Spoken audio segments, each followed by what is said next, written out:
गुरुर्ब्रह्मा गुरुर्विष्णुर् गुरुर्देवो महेश्वरः गुरुः साक्षात् परं ब्रह्म तस्मै श्री गुरवे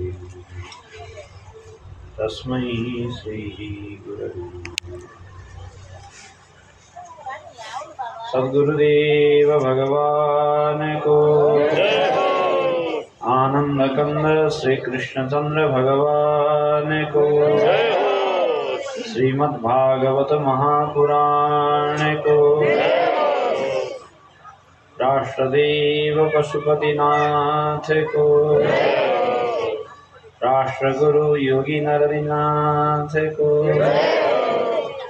पुण्य सलिला गंडकी को तीर्थमयी नेपाल जननी को पंचेश्वर भगवान को देवघाट धाम को वैदिक सत्य सनातन धर्म को वैदिक सत्य सनातन धर्म को ओम नमः पार्वती पतये हर हर हर महादेव शंभो।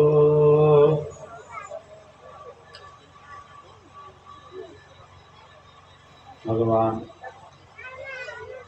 सच्चिदानंद घन परमात्मा को असीम अनुकंपाले कुसुमती पंचेश्वर भगवान को प्रांगण में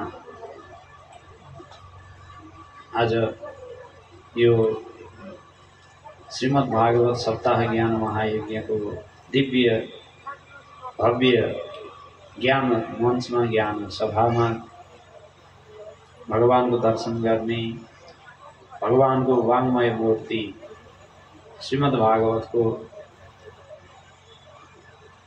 अलिकति आस्वादन करने श्रवण करने र यहाँ जम्मा भएका सबै भगवत भक्त मनभरि भगवानलाई भरेर आफ्नो जीवनलाई आफ्नो समग्र बचाइलाई भगवानमय बनाइरहनु भएका सबै भक्तहरूको सँग दर्शन गर्ने सो अवसर भगवानको कृपाले जुट्यो। यज्ञमा स्थापित सबै आराध्य विभिन्न रूपमा आवाहित देवी देवताहरूलाई साष्टाङ्ग प्रणाम। व्यास उपव्यासको रूपमा विराजमान आर्ष परम्पराका संवाहक गायत्री निष्ठ सद्गृहस्थ सद्व्रती विप्रवर वेद ज्ञान पुराणको ज्ञानले सम्पन्न विप्रवरहरूको महनीय ऋषि परम्परालाई बारम्बार प्रणाम। यहाँहरूको मनभित्र रहेको श्रद्धा जो वेदांग र वेद प्रतिपाद्य परमात्मातर्फ अजस्र स्वाभाविक निसर्गतः बगिरहेको छ। आजसम्म यो कराल कलिकालमा पनि यो हिमवत खण्डको पवित्र प्रदेश देवताहरूको स्वाभाविक निवास भएको ठाउँ भगवान शिव र पार्वतीले क्रीडा गरेर हिमवती उमा भएर त्यो विराट विश्वजननी शक्तिले आफूलाई यिनै पाखाहरूमा यिनै हिमाल पहाडका कन्दराहरूमा हिमवत खण्डका यिनै लेक बेसीहरूमा आफूलाई सशरीर प्रकट गरेको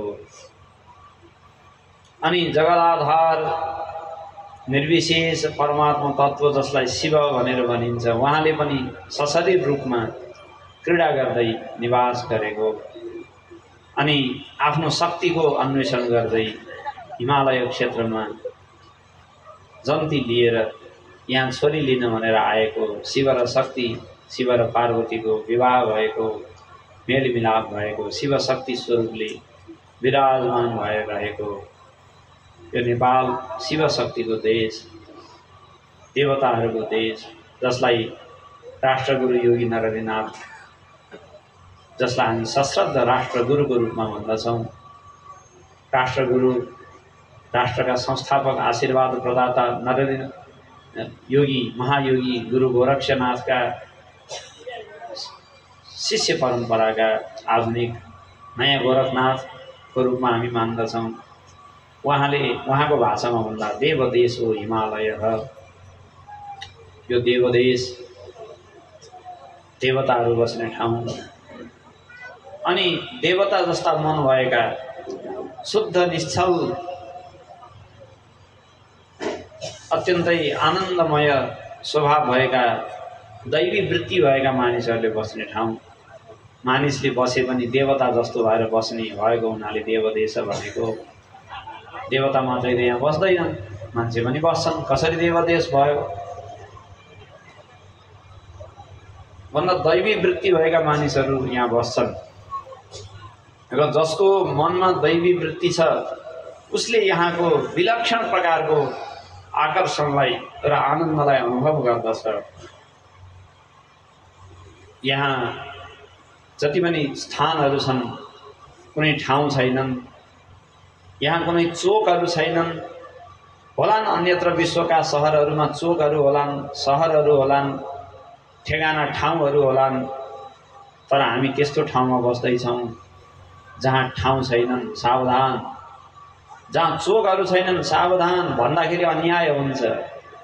यहाँ त हरेक नदीका भङ्गालाहरू तीर्थ हुन्, हरेक स्थानहरू अलिकति मान्छे जम्मा भएर बस्ने खालका चौतारी पारी अथवा उपवन उद्यान जे जति छन् ती सबै पीठहरू हुन्, क्षेत्रहरू हुन्, तीर्थहरू हुन्। 33 कोटी तीर्थ भनेर वर्णन गरिएको छ। हिमवत खण्ड यो पवित्र नेपालको भूमि कुनै न कुनै ऋषिले तपस्या गरेको तपस्थली हो। त्यो टाकुरामा इतिहास खोज्दै जाँदा कुनै न कुनै तपस्वीले त्यहाँ तपस्या गरेको इतिहास भेटिन्छ। त्यो नदीको दोभानमा पनि खोज्दै जाँदा कुनै न कुनै महनीय ऋषिले तपस्या गरेर ज्ञान साक्षात्कार गरेको भगवानलाई फेला पारेको भेटिन्छ। यहाँ त जमिन खोतल्दा याद गर्नुहोस् है, याद गर्नुहोस्, यो कुरा याद गर्नुहोस्। यहाँ जमिन खोतल्दा डाइनोसरका अवशेष कङ्गाल अथवा कुनै प्राचीन नरकङ्कालहरूको समूह भेटिँदैन हजुर। यहाँ जमिन खोतल्दा भगवान भेटिन्छन्। त्यो देश हो यो। ठिक छ, अन्यत्र जमिन खोतल्दा भेटिन्छन् नरकङ्काल। इतिहासविदहरूले इतिहासको महसुस गरौँ, राम्रो कुरा हो, अध्ययन गर्नु ठिक कुरा हो। तर हाम्रो त भुइँ खतल्दा देवता भेटिने भूमि हो। नदीको किनारमा गएर बालुवा गिटी निकाल्दाखेरि सँगसँगै शालग्राम भगवान हातमा आउने स्थान हो। देवताहरूको स्थान भनेर त्यसै भनेको होइन। भगवानले समेत बाँधिएर प्रतिबद्धताका साथ बाँधिएर म यहाँ बस्छु भनेर व्रत लिएर स्थित भएर पीठ बनेर आफू बसेको ठाउँ हो। भगवान पशुपतिको क्षेत्रमा हामी बस्दछौँ। पाशुपत क्षेत्रको महिमा कति बुझेका छौँ। हेर्नुहोस्, भन्न कम हुँदा, गुरुहरूले भन्न कम गर्दा भक्तहरूले महसुस गर्न कम गर्ने हुन्थ्यो भन्ने डर छ। र आधुनिक विभिन्न बाहिर पढेर आएका गुरुहरूले यहाँका पर्मानेन्ट स्थायी अथवा भनौँ प्रमुख तीर्थहरूको महत्त्व अलिक कम गाउँदै गर्दा नेपालका सोझा नरनारीहरू पनि होला त नि भन्दै जय जय भन्दाखेरि यहाँको भन्दा बढी बाहिरको कताको जय बढी भनेको जस्तो पनि आउन थालेको छ, सुनिन्छ। हामी जहाँ बस्दछौँ यसलाई पाशुपत क्षेत्र भनिन्छ। भागवतमा जसको हामी आराधना गर्दैछौँ भगवान श्रीकृष्णको राधा शक्तिले सम्पन्न कृष्ण, यहाँ त सौभाग्य परेछ। मूल कर्ता भएर जो भगवानको आराधना गर्दै हुनुहुन्छ उहाँ पनि राधा कृष्ण नै उहाँको नाम छ अरे। हाम्रो वैदिक साधना सिद्धान्त छ देवो भूत्वा यजेत देवम ना देवो देवम अर्चयेत। देवता भएर देवतालाई पुकारा गर, देवता बनेर देवतालाई आह्वान गर। जो आफू देवता बनेको छैन उसले बोलाएर देवताहरू आउँदैन। देवताहरू बिदामा बसेका छैनन् फुर्सदिला भएर, जसले बोलायो आइहाल्ने। देवताहरू यति सजिलो छ ए आइज चिया खाना आइज भने जस्तो गरेर बोलाएर देवताहरू आउँदैनन्। देवतालाई बोलाउनु त्यो दैवी ऊर्जाले बोलाउनु पर्छ। देवता बनेर त्यही भएर पहिला न्यास गरिन्छ, साधनाको पद्धतिमा पहिला न्यास गरिन्छ। हृदयाय नमः शिरसे स्वाहा शिखायै बसट भनेर पण्डितजीहरूले पुरा यसरी आफ्नो शरीरभरि मन्त्रको न्यास गरेर मन्त्रमूर्ति देवतालाई शरीरभरि व्याप्त बनाएर आफूलाई त्यो देवता आत्माको रूपमा चिन्तन गरेर अनि त्यो मन्त्रद्वारा आवाहन गरेपछि अब देवताले बोलाएपछि देवतालाई नआइसु त। राधाकृष्णलाई बोलाउँदा राधाकृष्णले बोलाएपछि आउने हो कि भन्ने जस्तो भयो। त्यो भाव मैले यहाँ थोरै व्यक्त गरेको। प्रसङ्ग हाम्रो पाशुपत क्षेत्रको थोरै आयो भन्नलाई, हामी जसको यहाँ आराधना गर्दैछौँ भगवान् श्रीकृष्णको, भगवान् श्रीकृष्णले समेत 12 वर्ष भगवान् पशुपतिको भगवान् शिवको तपस्या गरेर अनि उपमन्युबाट शिव दीक्षा लिएर भगवान् शिवको आराधना गरेर तपस्या गरेर साम्ब लगायतका पुत्रहरू प्राप्त गर्नुभएको।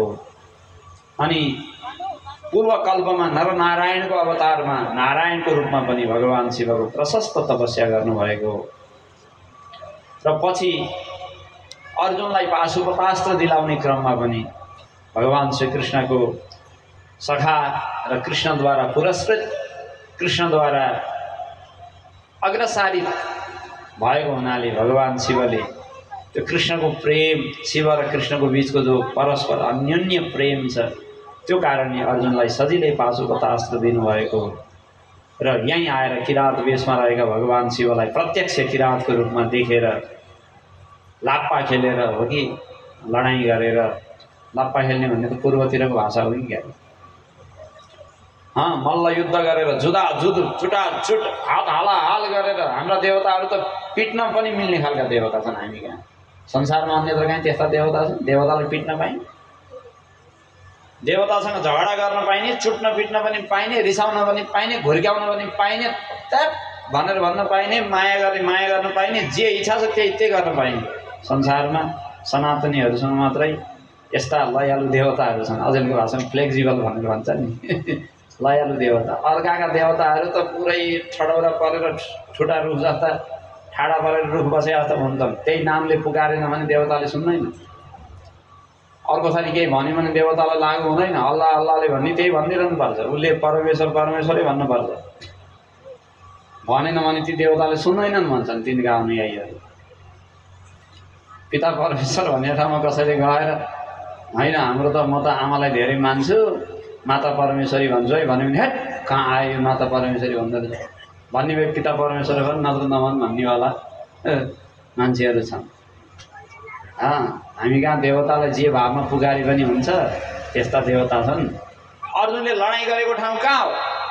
किरात वेशधारी भगवान् शिवलाई खुसी गरेर पाशुपत अस्त्र प्राप्त गरेर त्यो महान महाभारतको युद्धमा भीष्म, द्रोण, कृपा जस्ता कयौँ अजेय मृत्युञ्जयी चिरञ्जीवीहरूलाई समेत परास्त गरेर धर्मको राज्य स्थापना गर्न त्यो शिव कृपाको महान अमोघ आत्मबल आशीर्वाद प्राप्त गरेको ठाउँ कहाँ हो? भगवान् शिवले समेत भिल्लको रूपमा बस्न मन लाग्ने कस्तो प्यारो भूमि होला। भगवान् शिवले भिल्लको रूपमा त मान्छेको वेश भयो, मान्छेको स्वरूप भयो। त्यो त मान्छे भएर बस्दा त त्यो ठिकै कुरा हो। यहाँको भूमिको आकर्षण यस्तो छ कि यो त्यति दिव्य भूमि हो, त्यति दिव्य भूमि हो। भगवान् शिवले भुइँमा लडीबुडी खेल्न मन लाग्यो होला, मान्छे भएर त्यति नसुहाउने मृग भनेर भनिदिनु भएछ। मृग रूपधारी भगवानको मृग भनेर बसेपछि त लड्न बुड्न जुत्न सारा गर्न पाइयो नि, भुइँसँग धेरै खेल्न पाइयो भनेर। यो माटोको महिमा हेर्नुहोस्। हाम्रा जति पनि पुराण छन् हामीले यसमा गौरव गर्नुपर्छ। हामी जुन धर्म मान्दैछौँ, हामी जुन परम्परामाथि विश्वास गर्दैछौँ, त्यो सनातन आर्य धर्मले, सनातन वैदिक सिद्धान्तले हाम्रो माटोलाई यति धेरै महिमा प्रदान गरेको छ। हाम्रो माटोलाई हामीले देखेको नै टाकुराका माथिका माटाहरूलाई, नदीका दोभानका बालुवाका राशिहरूलाई अत्यन्त पवित्र चन्दन, अत्यन्त पवित्र आस्थाको स्थानको रूपमा हाम्रा शास्त्रहरूले व्याख्या गरेका छन्। हाम्रो देशको माटोलाई, हाम्रो देशको भूमिलाई, जसलाई अहिले हामी नेपाल भनेर एउटा निश्चित एउटा घेराको देश राजनीतिक विभाजनको रूपमा ग्रहण गर्दैछौँ। यद्यपि हाम्रो सिद्धान्त त सारा विश्व ब्रह्माण्डै हाम्रो देश हो भन्ने सिद्धान्त हो हाम्रो। तर पनि समयक्रमले आज एउटा राजकीय रूपमा हामीले एउटा क्षेत्रलाई हामीले आफ्नो देश भनेर भन्ने, अझै पनि यो मूल भूमिलाई हामीले आफ्नो भनेर भन्ने गौरव हामी प्राप्त गरिरहेकै छौँ। जुन क्षेत्रलाई, जुन देशलाई हामीले आफ्नो देश भन्छौँ, त्यसलाई सबैभन्दा बढी महत्त्व, सबैभन्दा बढी आदर्श, आस्थाको केन्द्रको रूपमा व्याख्या गर्ने यो हाम्रो सनातन धर्म दर्शन हो। त्यस्तो पवित्र क्षेत्रमा जहाँ देवताहरू स्वाभाविक रूपमा बस्दछन्, उज्जैनमा जन्मेका कालिदास, उज्जैन भनेको महाकाल उज्जैन मध्य प्रदेशतिर पर्छ, त्यहाँ जन्मेका कालिदास आफ्ना ग्रन्थहरू लेख्छन् अनि कविताका दिव्य श्लोकहरू लेख्दै कति हजारौं किलोमिटर पर छ, कहाँ हो त्यो, त्यति पर छ। अनि उत्तरतर्फ हेरेर नमस्कार गर्छन् अनि हिमाललाई देवताको रूपमा देख्छन्, वन्दना गर्दै भन्छन् अस्त्युत्तर श्याम दिशि देवतात्मा हिमालयो नाम नगाधिराज। हिमालय नगाधिराज, पर्वतराज हिमालय देवतात्मा हुन्, देवता स्वरूप हुन् भनेको स्वयं हिमाल साक्षात देवता। हिमाल भनेकै स्वयंमा देवतात्मा हो, त्यहाँ अर्को देवतालाई आह्वान गरिरहनु नपर्ने, हिमाल आफैमा देवताको स्वरूप हो, साक्षात प्रकट भएको देवताको स्वरूप हो भनेर हाम्रा सारा महनीय मनीषीहरूले हिमाल, हिमवत खण्ड, यो पवित्र भूभागको अनन्त अनन्त महिमा गाएका छन्। हामीहरू त्यो ठाउँमा बसेर यो क्षेत्रको महिमालाई अलिकति सम्झेर यो क्षेत्रमा रहेका देव सत्ताहरूलाई, दैवी शक्तिहरूलाई मनभित्र राखेर एकान्तमा एकाग्र भएर महसुस गर्ने हो भने यहाँको दैवी ऊर्जा र दैवी आशिष हामीलाई अवश्य नै अनन्त अनन्त रूपमा प्राप्त अवश्य नै हुन्छ। तर हामीले के गर्नु पर्यो भन्दा महसुस त गर्न पर्यो। एउटा उखान ब्रह्मलीन गुरुदेवले बारम्बार भन्ने गर्नुहुन्थ्यो, माल पाएर मात्रै हुँदैन, चाल पनि पाउनुपर्छ भन्ने नेपालीको उखान हो, प्रसिद्ध छ। माल पायो चाल पाएन भने के हुन्छ भन्दा अहिले नेपालको जे हकीकत भइरहेको छ त्यही हुन्छ, अरू के हो? त्योभन्दा के दृष्टान्त बाँकी रहेको छ र? देवताहरूलाई दुर्लभ हुने स्थान हो। अब अहिले देश बस्न हुने हो कि नहुने हो भनेर हाम्रा युवाहरू भागमा परेर दौडधुप गरिरहेका छन्। देशका व्यवस्थापकहरूले पनि त्यस्तै खालको वातावरण माहौल बनाएका छन्। यहाँभित्र बस्नलाई भन्दा जान धकेलेर बाहिर जानलाई नै बढी प्रेरणा दिएको जस्तो शिक्षा नीति, अर्थनीति, राजनीति, हरेक नीतिहरूले निकासी पैठारीलाई, मानव निकासी पैठारीलाई नै जोड दिए जस्तो देखिन्छ। तर यो त देवताहरूलाई पनि दुर्लभ हुने स्थान हो, भूमि हो। त्यस्तो यो देवदेश हो। र सनातन धर्मको विशेषता के हो र किन हामीले यस्ता पुराणहरू लगाउने सुन्ने भन्दा पुराणहरू लगाउने सुन्ने यस कारणले हो कि हामीहरूले ऋषि वचनहरूलाई, ऋषिहरूका विचारहरूलाई, ऋषिहरूका सन्देशहरूलाई श्रवण गर्ने एउटा पवित्र अवसर हो। भागवत लगाइरहँदा भागवतको माध्यमले अभिव्यक्त भएको जो जीवन दृष्टि छ, ऋषिहरूले जीवनलाई हेर्ने एउटा दृष्टिकोण छ, मनुष्य जन्मलाई हेर्ने ऋषिहरूको आफ्नो दृष्टि छ, कर्तव्य धर्म इत्यादिलाई हेर्ने ऋषिहरूको आफ्नो दृष्टि छ, परमात्मा तत्त्वलाई, सृष्टिलाई, सबैलाई हेर्ने ऋषिहरूको आफ्नो दृष्टि छ। त्यो दृष्टि हामीले अरू बेलामा सुन्न, बुझ्न, अनुभव गर्न, त्यसलाई साधना गर्न, अभ्यास गर्न अलिकति मिल्दैन, पाइँदैन। भिडभाड अथवा आफ्ना लौकिक घर व्यवहार, घरायसी काम, केही दिनको छुट्टी लिएर एकाग्र भएर नियमसँग बसेर मनलाई स्वच्छ, खानपिनलाई पवित्र राखेर त्यो मन एकाग्र भएको बेलामा सुनेको कुरा धेरै भित्र छिर्छ। त्यो बेलामा हामीहरूले सकेसम्म ज्यादाभन्दा ज्यादा आर्ष विचारहरूलाई ग्रहण गर्ने। यो भनेको कस्तो भने जसरी किसानले असारमा घरमा खेतमा धान रोपाइँ गर्नु छ, असार 15 तिर रोपाइँ जात्रा नै चल्छ। लगभग 1 महिना अगाडि त बिउ राख्नुपर्छ हैन? कति समय लाग्छ बिउ उम्रिन? 1 महिना अगाडि राख्छ। कति काठमाडौँका लागि है 1 महिना अगाडि हो बाबु? ठ्याक्कै 1 महिना अगाडि। अब असार 15 मा रोपाइँ गर्नु छ भने जेठ 15 तिर बिउ राख्नु पर्यो नि त। घर यसो मिसाउनु पर्यो कुराकानी। 1 महिना अगाडि जस्तो छर्यो भने बल्ल अनि उम्रेर यत्रो भएपछि चट्ट ब्याडबाट निकालेर मुठा मुठा पारेर रोपाहरूलाई दिन पर्यो, फाल्नु पर्यो। त्याएर अलिअलि 2-4 मुठा सानो त्याग हुनाले याद आएको नि कमेलहरू। 1 महिना अगाडि बिउ रोपिन्छ नि त। त्यो रोपेको बिउ कमसेकम केही समयपछि उम्रिन्छ। फेरि त्यसलाई ब्याडबाट निकालेर लगेर खेतमा सार्ने आदि काम बाँकी रहन्छ, तर कमसेकम बिउ त धारण गर्छ त्यसले। त्यस्तै आर्ष विचारहरूको बिउ हामीले 7 दिनसम्म बसेर ग्रहण गर्ने। ऋषिहरूका विचार जसरी धान एकदम राम्रो प्रकारको धान बासमती काठ पोखरातिर भए जेठो बुढो भन्थे, अब यहाँ कान्छी बुढी छ कि के छ पनि। अथवा बासमती त प्रसिद्धै नाम हो। बासमती पहेँले झिनोवा भन्छन् उतातिरको। अब यहाँको अरूले कम गरिन्छ, यहाँको पनि होला अलिअलि 2-4वटा नाम।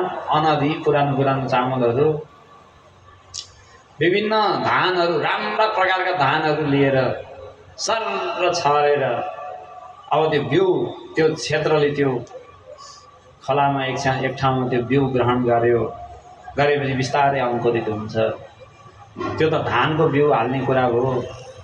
त्यस्तै हाम्रो जीवनमा हामीले ऋषिहरूको विचार रूपी बिउ धारण गर्ने कि नगर्ने भन्ने कुरा हो।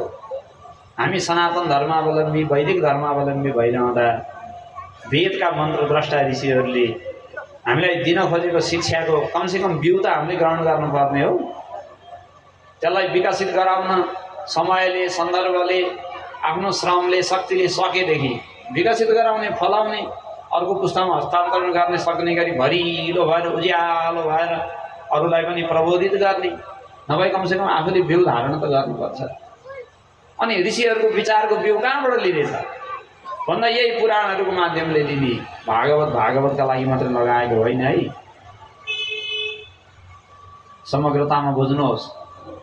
यो त न्यू हो, यो त न्यू हो। भागवत लगाउने केवल भागवतका लागि होइन, शिवपुराणका लागि मात्रै होइन, शिवको जय होस् भन्नका लागि मात्रै पनि होइन, भागवत केवल राधाकृष्णको जय होस् भन्नका लागि मात्रै पनि लगाएको होइन। यो त न्यू हो।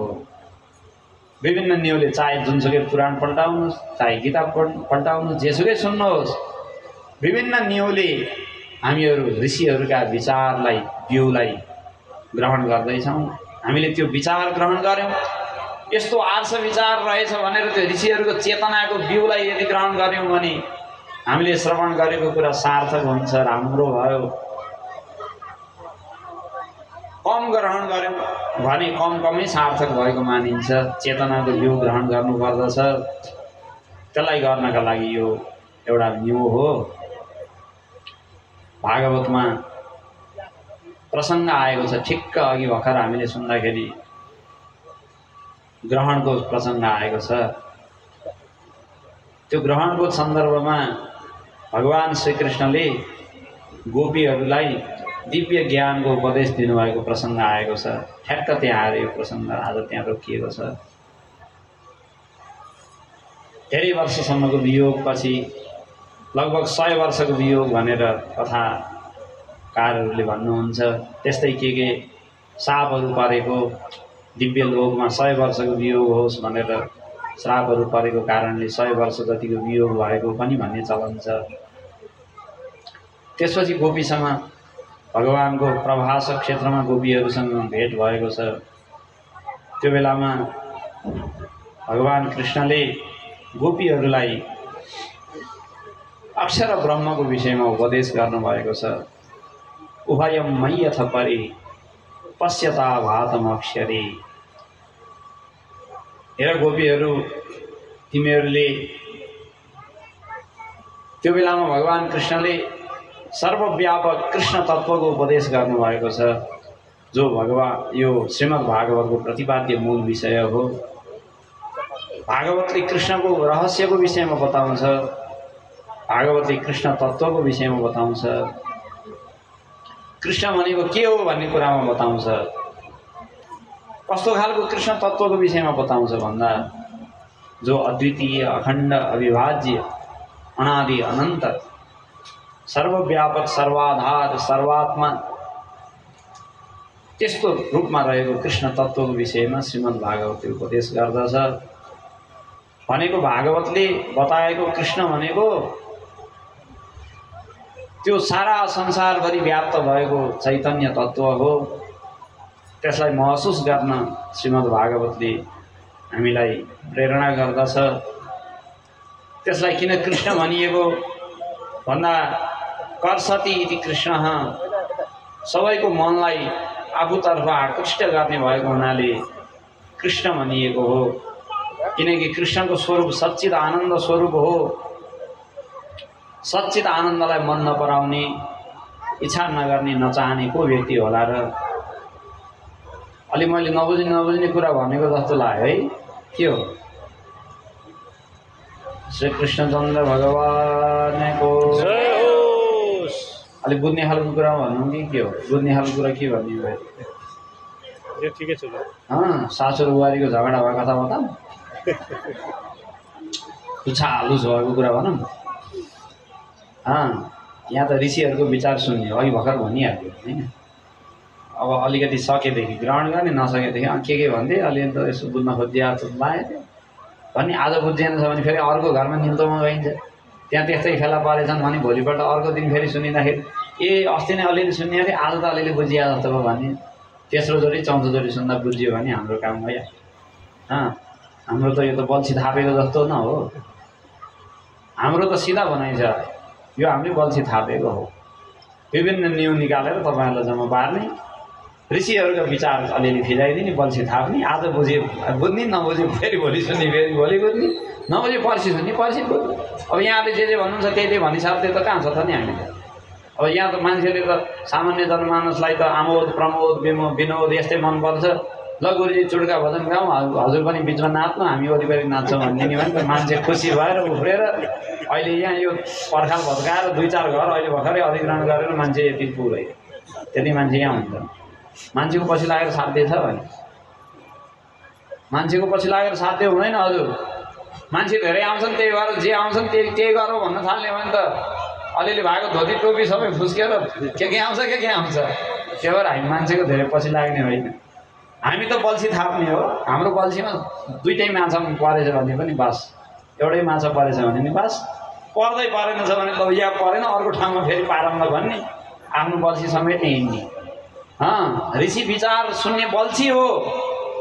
यसो सुन्नु 2-4 मिनट सुन्दा सुन्दै बानी परेछ भने सत्सङ्ग सुन्ने बानी पर्छ। ऋषिहरूको ऋणबाट कमसेकम मुक्त भइन्छ। हामीलाई 3वटा ऋण लागेको हुन्छ रे, जन्मिँदै 3वटा ऋण लागेको हुन्छ रे। त्यो 3वटा ऋणमध्ये एउटा ऋषि ऋण हो। 2टा ऋण त अलि प्रसिद्धै छ, देव ऋण, पितृ ऋण, त्यो त सबैले जान्नुहुन्छ। देवताहरूको पूजा गरेर देवताको ऋण चुकाउने, अनि पितृहरूलाई तर्पण पिण्ड अनि पितृहरूको स्मरणमा अहोभाव कृतज्ञता, पितृपुर्खाहरूको आशीर्वादले खाइएको छ बसिएको छ भन्ने भाव, त्यो पनि पितृहरूको ऋण चुकाउने एउटा माध्यम हो। अनि शास्त्रीय रूपमा शास्त्रीय कर्तव्यहरू गर्ने त्यो पितृ ऋण चुकाउने साधन छ। त्यस्तै ऋषिहरूको ऋण चुकाउने साधन भनेको ऋषिहरूको विचारलाई ग्रहण गर्ने, लिइदिने। लिन पनि ऋण चुकाइन्छ, अरू ऋण चुकाउन दिन पर्ने हुन्छ। ऋषि ऋण चुकाउनका लागि लिइदिँदा पुग्छ। ल दिन नपर्ने कस्तो छ? एउटा पण्डित रहेछन्, खाल्टामा झाकिएछन्। पण्डितले उडाएको मिठो हुन्छ होइन, सजातीयलाई उडाउन मिठो हुन्छ। त्यसपछि खाल्टामा झाकिएछन्, बाहिरबाट मान्छेहरू आए उठाउनु भनेर, पण्डितले खै हात दिनुहोस् त भनेर भन्दा रहेछन्। अनि पण्डितजीले भन्छ खै दिन त जानेको छैन, दिने भनेको के हो भनेर भन्यो। दिन मात्रै जानेको, दिन जानेको छैन भनेर भन्दा होइन। अनि दिन जानेको छैन भनेपछि अब हात नदिएपछि कसरी तान्ने? अनि बाहिरको मान्छे बिचरा वाल्ल पऱ्यो होइन, लडेका छ, भित्र पण्डितजी लडेका छन्, हेरेर कसरी अगाडि जानु? अब ल्याउन हात भन्दाखेरि खै दिन त खै दिने भनेको के हो भनेर भन्छ, दिनै जानेको छैन भन्छ। भनेपछि ल ल्याउ नै भन्नु पर्ने, ल मेरो हात समात्न त लियो भनेर भनेपछि ए समात्न त जाने अन्त कसरी समात्ने? गोदान गर्दाखेरि पुच्छर समाते जस्तै हो न? हो त्यस्तै चपक्क बलियोसँग समात्ने भनेपछि च्याप्पै समातेछ, फुत्तै ताने होइन। ऋषि ऋण यो दिन नपर्ने, यो ऋण चुकाउनु सजिलो छ, लोभीलाई पनि सजिलो छ। ऋषि ऋण चुकाउनु केही दिनै नपर्ने। देव ऋण चुकाउनु पनि देवतालाई भनेर मन्दिर मूर्तिमा केही चढाउनै पर्छ। हेर्नु, पितृ ऋण चुकाउनु पनि तर्पण पिण्ड पानी यताउता गर्दा दिनै पर्ने हो, त्यहाँ दिनै पर्ने कुरा आइगयो। ऋषि ऋण चुकाउन चाहिँ सजिलो, फाइदामा जाने कुरा, लिने कुरा हो। ऋषिहरूको चिन्तनलाई लिने, बस लिएपछि धनी हुने कुरा पनि नलिन्छ। तर दुर्भाग्यको कुरा भन्नुपर्छ, अहिले हाम्रो जो वैदिक समाज छ, त्यो वैदिक समाजमा सबैभन्दा दुर्लभ हुँदै गएको कुरा यही भएको छ। पूजापाठ पनि मान्छेले गरेकै छन्, मन्दिर पनि धाएकै छन्। सोमबार शनिबार हेर्ने भने पशुपतिनाथको भिड हेर्ने भने ओहो मान्छेको भिडभाड। कहीँ ठुल्ठुला यज्ञ महायज्ञ माघ महिनाभरि त्यो देवघाटमा लागेको मैला भर्ने मान्छेको भिड, लाखौँ लाखले स्नान गरेका छन्, यो गरेका छन्, ऊ गरेका छन्। धर्म कर्म मान्छेले गरेकै छन्, देवताको पछि लागेकै छन्, मान्छे जय जय पनि भनेकै छन्। पितृहरूको लागि पनि पितृहरूको आफ्नो कर्तव्य कर्म दशकान्त र विधि यताउता त्यो पनि सबै गरेकै छन्। 5-7 दिन ढिलो भए पनि अमेरिका अस्ट्रेलियाबाट छोरो आएकै छ, अलिअलि यसो जलैटोपले जस्तो आर्यघाटमा लगेर गरेकै छ। 10-12 दिन यसो सेतो लगाएर बसेकै छ, त्यो पनि भएकै देखिन्छ बरु अलिअलि। देव ऋण पितृ ऋणको काम त बरु अलिअलि भएको छ, तर त्यो सबैलाई बल प्रदान गर्ने भित्रको आन्तरिक हो त्यो ऋषिहरूको चेतना। ऋषिहरूको चेतनालाई श्रवण नगर्ने हो भने पूजा पनि किन गर्ने भन्ने प्रश्न उठ्दाखेरि उत्तर छैन। किन तर्पण पिण्ड पानी गर्ने भनेर यता प्रश्न उठ्यो भने त्यहाँ पनि उत्तर छैन। चेतना नभएपछि त्यो भिड जस्तो मात्रै हुन्छ। चेतनाविहीन भएको भिडलाई गरुन्जेल त राम्रोसँग गर्छ, कसैले रोकेर प्रश्न गरिदियो, ए के पछि लागेको तिमीहरू, के गर्न लागेको यस्तो, यसको कारण बताऊ, के हो यसको रहस्य बताऊ भन्यो भने वाल्ल पर्छ, ए खै थाहा छैन भन्छ। अहिले हाम्रो समाजमा भएको त्यही छ, मान्छेले नगरेको होइन गरिराखेको, तर त्यसको फेद र टुप्पो दुइटै हरायो। त्यो फेद र टुप्पो दिने काम ऋषिहरूको चिन्तन हो, ऋषिहरूको तेज हो। शास्त्र ऋषिहरूले बनाएका हुन्, तिनले दिएको व्यवस्थाबाट देवताको पूजा भएको छ, तिनले दिएको व्यवस्थाबाट पितृहरूको सेवा भइरहेको छ, तिनले दिएको व्यवस्था अनुसार सारा कर्म चलेका छन् भने ऋषिहरूको चेतनाको यदि ग्रहण नगर्ने, सम्मान नगर्ने, बुझ्न प्रयास नगर्ने, आफ्नो जीवनमा त्यसलाई अलिकति सम्मानका साथ लिनका लागि यदि प्रयास नगर्ने भने हामीले गरिरहेको नित्य कर्म शिथिल हुन्छ। हामीले गरिरहेको श्रद्धा पूजा त्यो शिथिल हुन्छ, त्यो कमजोर पार्छ। हामीले गरिरहेका जे जति कर्तव्य कर्महरू छन् त्यो शिथिल हुन्छ, हाम्रो व्यवहार शिथिल हुन्छ, हाम्रो गृहस्थ धर्मको मर्यादा हामीले बिर्सिँदै जान्छौँ, कर्तव्य अकर्तव्यको बोध हराउँदै जान्छ। त्यही भएर ऋषिहरूको चेतनालाई श्रवण गर्ने एउटा नियम हो भागवत। हामीले गृहस्थ धर्म भनेको के रहेछ, गृहस्थमा कसरी बस्नु पर्दो रहेछ, अनि यो कर्म नै पूजा हो, कर्म नै पूजा हो भनेर भन्ने चलन खुब चलेको छ। त्यो भनेको के हो, त्यसको अर्थ, त्यसको मर्यादा के हो, त्यसको स्वरूप के हो, मनुष्य जन्मको महिमा के हो, नेपालका क्षेत्रहरूका महिमाहरू के हुन् इत्यादि सबै विषयहरूमा हाम्रा ऋषि महर्षिहरूको विचार चिन्तन गहिरोसँग श्रवण गर्ने अनि ऋषिहरूप्रति अनन्त कृतज्ञताको भाव ग्रहण गर्ने, ऋषि परम्परालाई जोगाउनका लागि प्रयास गर्ने, काहीँ नयाँ ऋषिहरू उत्पन्न गर्न सक्ने गरी केही अभ्यासहरू भएका छन् भने तिनलाई दिलो ज्यानले सहयोग गर्ने, आफ्ना घर परिवारमा पनि छोरा नाति पनातीहरूमा पनि एक दुईजना ऋषिहरू उत्पन्न गर्न पाए हुन्थ्यो भनेर विचार गर्ने। संसारलाई अब धेरै ऋषिहरू चाहिने बेला आएको छ। हजुर पहिला जनसङ्ख्या कम थियो, सप्तर्षि भएर पुगेको थियो। आजसम्म पनि सप्तर्षि भन्दा भन्दै हामीले पूजा गर्दा गर्दै चलिरहेको छ काम। मान्छे अलिक थोरै थिए, थोरै मान्छे हुन्थे। 7 वटा ऋषिले भ्याएकै रहेछन् सबैतिर सप्तर्षि भनेको छ, पूजै गरे आज। अब मान्छे बढेर 8 अरब हुन लागिसके। त्यो बिचरा 7 वटा ऋषिले कहाँ भ्याउने? अब धेरै ऋषि चाहिएको बेला छ, ऋषि सबै छैनन्। ऋषिहरू ऋषि मुनिका सन्तहरू, त्यो पनि नरेन्द्रनाथ गुरुले भनेको भाषा हो। यो पनि ऋषि मुनिका सन्ततिहरू शिशि मुनि भए। ऋषि मुनिका सन्तानहरू के भए? शिशि मुनि भए भनेर गुरुले भन्नुहुन्थ्यो। अब हामी नेपालीहरू विश्वभरि ऋषि उत्पादन गरेर हामीले दिनुपर्ने। अमेरिकालाई 10 जना ऋषि, अमेरिका यता मूर्ख, धेरै हल्ला नगर, 5-7 वटा ऋषि लिएर जा, बुद्धि खराब हो त्यो भनेर बोलाएर दिनुपर्ने। बेलायतलाई, युरोप, अमेरिका, यताउता सबै देशहरूलाई भौतिक रूपमा जो भौतिक भागदौड गरेर हिँडेका छन्, विभिन्न क्षेप्यास्त्र आणविक अस्त्रहरूको अभ्यास गर्दै विश्वलाई नै रहने हो कि नरहने हो, पृथ्वी नै भोलि रहने हो कि नरहने हो भनेर विकासको नाममा पृथ्वीमाथिको ज्यादती गरेर हिँडेकाहरूलाई बोलाउँदै, तिमीहरू मूर्ख आऊ, हाम्रा ऋषिहरू लिएर जाऊ 5-7 वटा ऋषि भनेर भकाभक ऋषि उत्पादन गर्दै पठाउँदै। ऊ बेलामा नेपालले ढिकुटीलाई पठाएको थियो अरे चीनतिर। कति 100 वर्ष भयो, धेरै पो भएको छैन क्या अरे। कति 100 वर्ष अगाडि कुरा, 500-700 वर्ष अगाडि कुरा, 1000 वर्ष जति हो। अब 1000 वर्षभित्रैको कुरा होला होइन? तिब्बतका राजालाई चीनलाई महाचीनमा भ्रिकुटी पठाएर ल चेतना र संवाद फैलाएर जाऊ देउती नानी भनेर टीका लगाएर महासरस्वतीलाई पठाए जस्तो गरी नीला तारा भनेर अहिले पनि पूजा गर्दैछ। हामीले गरेको, हामीले दिव्य तत्त्वज्ञानीहरू उत्पन्न गरेर विश्वलाई प्रदान गरेको हो र हाम्रै चेतनाको बीजबाट विश्वले शिक्षा, सभ्यता अनि समाजको कर्तव्यहरूलाई सिकेको हो। त्यो काम हामीले गर्नुपर्ने, धेरै ऋषिहरू उत्पन्न गर्नुपर्ने छ। त्यही भएर यहाँहरूले पनि, यहाँहरू सबै ऋषिहरूकै सन्तति हुनुहुन्छ। भुले भड्के जे भए पनि आजसम्म पूजा गर्दाखेरि गोत्रहरू भन्न छोड्नु भएको छैन। यहाँ पनि सङ्कल्प गर्दाखेरि गोत्रको नाम उच्चारण भइहाल्यो होला। कर्ताबाजेहरू के गोत्र हो यहाँको? गर्ग गोत्र भगवान् कृष्णलाई पनि नामकरण गर्ने, राख्ने। यदुकुलका पुरोहितहरूको गर्ग गोत्रको परम्परा यहाँ रहेछ। कृष्णका पनि गुरु पुरोहित वर्ग भनेको सानो हो। तर अब नयाँ गर्ग ऋषि उत्पन्न गर्नु पऱ्यो भने खै हामी त नहुने, हामी त इन्जिनियर हुने, डाक्टर हुने हो, ऋषि त को भइरहेको छ र? यसरी यो देखेको नदेखे जस्तो गरेर आँखा चिम्लेर चल्नेवाला छैन। समाजलाई समस्या परिसक्यो, विश्वलाई समस्या परिसक्यो।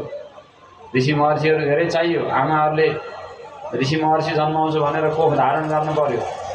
कक्षभित्रबाट आफ्नो कोखबाट नयाँ ऋषि बनाउँछु भनेर गर्भभित्रै 2-4 महिनाको गर्भ हुँदैदेखि सङ्कल्प गर्नु पर्यो।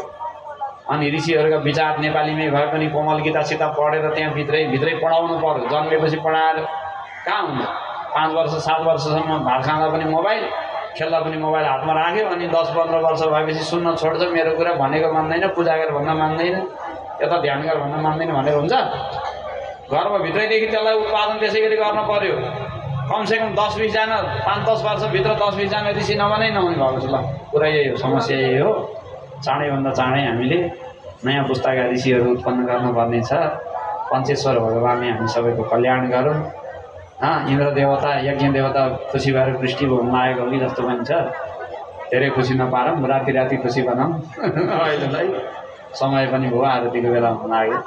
आज हामी यति नै भनेर आफ्नो वाक्य पुष्प उपहार भगवानको चरणमा चढाउँदै आजको वक्तव्यबाट विराम लिन्छौँ। ओम पूर्णमदः पूर्णमिदं पूर्णात् पूर्णमुदच्यते पूर्णस्य पूर्णमादाय पूर्णमेवावशिष्यते।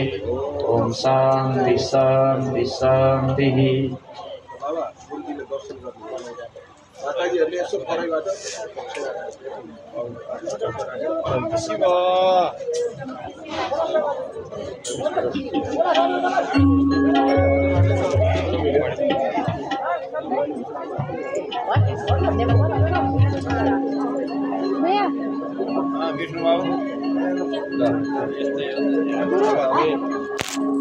आरती को तैयारी करते